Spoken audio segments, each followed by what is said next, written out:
You mean, Dr. Sheikh, if people don't practice Islam in their daily life, so that many problems will be solved? Yes. Let's say that you mentioned something like to allow people to do the kind zina, fornication, adultery. That means what will happen? Nobody's going to get married. We'll have children.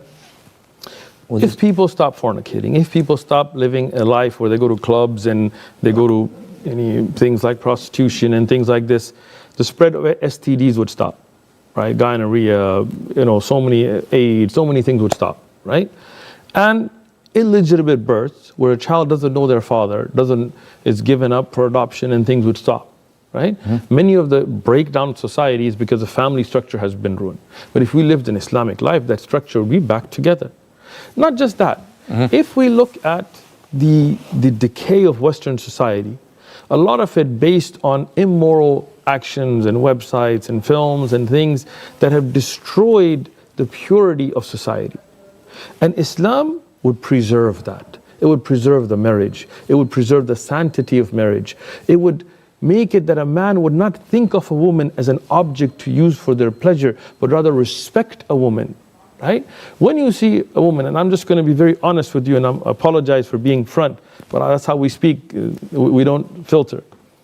When you look in the West and they see women dressed immorally, in a fash manner, in a revealing manner, bikinis and skirts, nobody thinks, wow, I wonder she's a really good person. They think about fulfilling desires. Yes. This is the truth. People may want to deny it. It's the truth. I took a marketing class when I was doing my master's in America. I have 2 masters, so one is an MBA and one is in Hadith. So when I was doing the MBA, I took a marketing class. In the marketing class, they showed us how Hollywood works for the advertising agencies. Well, they show a improperly dressed woman, and then they'll put the product exactly where the aura would be to get the attention, because they know people don't care about what she's saying, but they care about looking at things that they shouldn't. So they misuse the woman's body to sell you products. In Islam, when you see a muhajjaba, munaqtaba, you see somebody with that haya, with that shyness, we don't judge her on her looks anymore. She doesn't have to have an eating disorder because she's worried about what people think about her.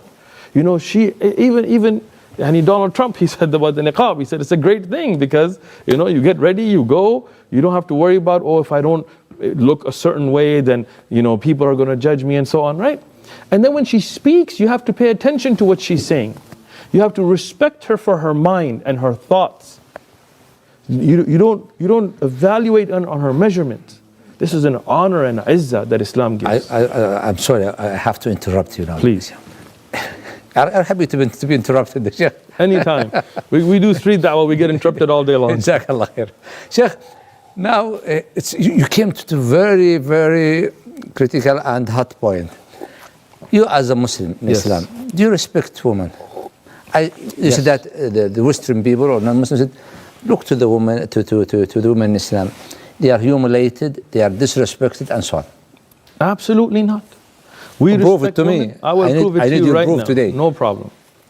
Tayyib. In the Bible, as we have it today, Christians do believe in this, right? There are verses of the hijab in the New Testament, so don't talk about the Old, in the New Testament. What does it say? That a woman who preaches or prophesizes has to have her head covered, and if it's not covered, it should be shaved. And you can look at if you put One Message Foundation, you'll see the videos of the debates, we mentioned the verses. So if she doesn't cover her head should be shaved. And this is to dishonor her. And if she doesn't want her head shaved, if that's a shame for her, then she has to cover her head to show the authority of man over woman. What's the covering in the Bible? To show the authority. In the Bible, it says women should not speak in church. Right? That's in the Bible. In the Bible. Even Paul says, I don't allow women to teach. A woman cannot teach a man in the Bible. I'll go check out videos, One Message Foundation, you'll see we give the verses on the screen. Now, in Islam, hijab is to honor a woman. So people know that she's an honorable woman. It has nothing to do with your husband. Hijab has nothing to do with your father, nothing to do with your brother. It's between you and Allah. So that people don't misuse the woman for their desire and lustful looks. Rather, they respect her for her thoughts. In I'm just going to be, again, I like facts. I don't like opinions. And I like facts. I like it. Yeah. Good. Look at the number of rape in any country. Google it. Top countries with rapes in the world, all non-Muslim countries. Least rapes in the world, Google it, all Muslim countries. Well, it's allowed, Sheikh, for them to go outside for nightclubs, for different places to get a woman anytime. Yes. And the number of raping women is very high. Much higher. I mean, it's not even close. In this beautiful country of Saudi Arabia, I've been here, alhamdulillah, so many days, may Allah protect it. MashaAllah. I see things that I couldn't imagine in America. Women come, people get out of the way. People open the door. People respect women. Yeah. Women come, people get out of the line, they let them go forward. Huh? In America, we don't do this. In England, they don't do this. In France, they don't do this. Huh?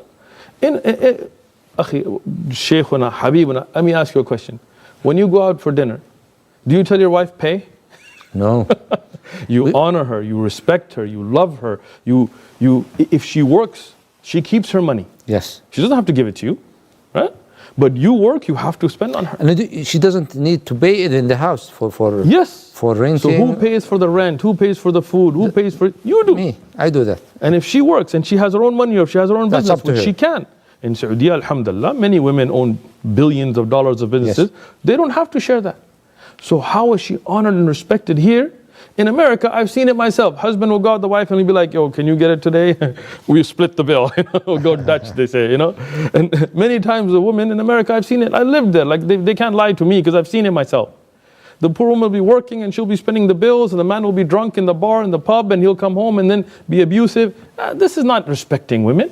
Mm-hmm. So we respect the woman? We respect women with more. Let me tell you one more thing.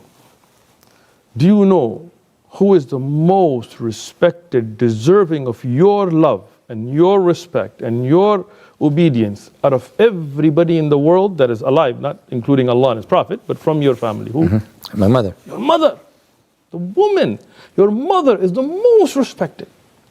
Show me that in any other culture today. Today in the West, people don't even call their mothers. Even the grandmother, Sheikh. Yes. Our grandmother. Of course. So I used to say, Sheikh, whenever the woman, they become older, they become highly respected. And she's weak in her body, and physically she's weak. But his commandments, the order is strict, and everybody is trying his best to satisfy her. Yes. And let me give you evidence, because I like evidence. Yeah. I don't like opinion, evidence. Okay? Jazakallah khair. If people say women are oppressed because they cover, hijab. That's what they say. That's what they say. Okay. In Saudi Arabia, are women forced to wear hijab? No. No. But you go in the streets, 99% of the women we see still wear hijab. It's their choice. Okay.